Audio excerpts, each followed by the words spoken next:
Москве 2 часа ночи. В Благовещенске 8 часов утра. Мы летели 7,5 часов. И я лежала себе все бочка.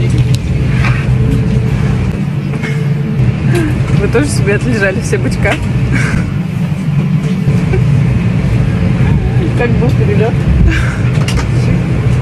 Отлично. Я считаю, что мы заслужили в следующем новом году полететь в Турцию. Да? Все, загадали желание.